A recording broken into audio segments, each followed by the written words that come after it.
je voulais vous expliquer, s'il vous plaît, Romains 7, verset 10.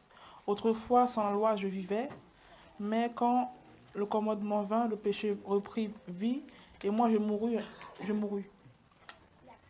Mhm. D'accord. Autrefois, je vivais. C'est ça, non? Et quand la loi est venue, qu'est-ce qui s'est passé? Le péché a repris vie. Ben, c'est simple. On était tous dans le monde. On vivait dans le monde. On n'était pas conscient de... Pour nous, quand on était dans le monde, il y a beaucoup de choses qui paraissaient, qui nous étaient normales. Hein. Convoiter était normal pour nous. Vrai ou faux? On savait que tuer n'était pas bon. Mais convoiter, on se disait, mais c'est naturel, c'est notre vie. Regarde, Romains chapitre 7, verset 7.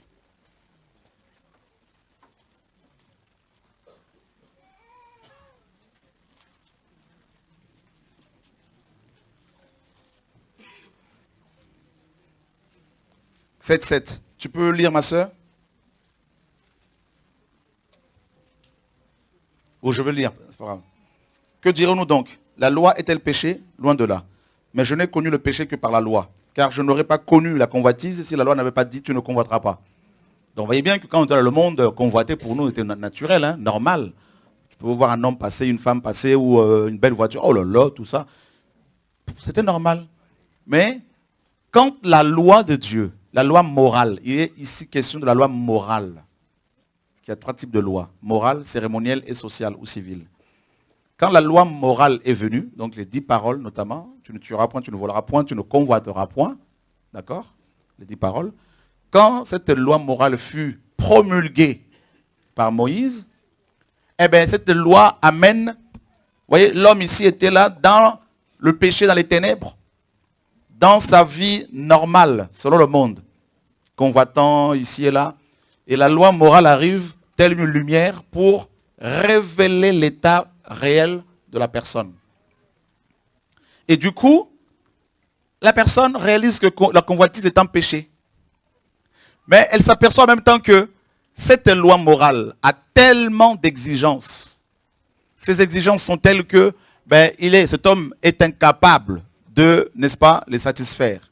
Et automatiquement, elle est condamnée, cette personne. Elle se sent condamnée, donc elle est morte.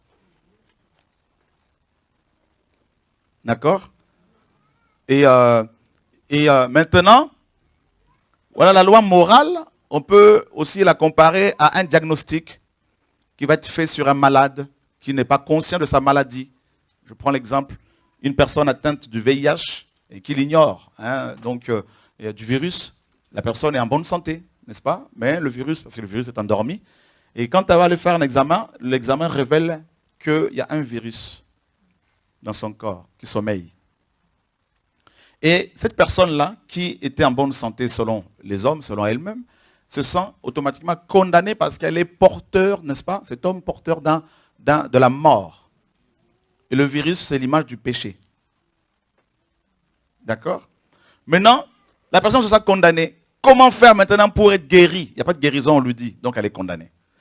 Donc le diagnostic, la loi morale, condamne la personne. Tue la personne pratiquement. Et maintenant, Dieu dans son amour, qu'est-ce qu'il va faire? Il va provisoirement donner le traitement, la trithérapie. Et la trithérapie, c'est quoi? C'est la loi cérémonielle, les sacrifices d'animaux, provisoirement, ont été donnés, institués. Et chaque année, la personne devait, n'est-ce pas, suivre ce traitement-là. Le jour de Yom Kippour, le souverain sacrificateur entrait dans le Saint de Saints pour offrir le sacrifice. Et chaque année, à chaque fois qu'on offrait ce sacrifice, la personne se sentait condamnée parce que ses péchés étaient renouvelés. On lui rappelait son péché. Et maintenant, il faut le traitement définitif. Eh bien, le traitement définitif, c'est le sang de Jésus-Christ de Nazareth. C'est pour ça que quand Yeshua est venu, il a brisé tout ça là. Eh bien, Paul dit dans Romains chapitre 8, là-bas, au verset 1er, n'est-ce pas, la loi de l'Esprit en Christ m'a affranchi de la loi du péché. Il n'y a maintenant donc aucune condamnation pour ceux qui sont en Jésus-Christ et qui marchent, non selon la chair, mais selon l'Esprit. Voilà. Amen.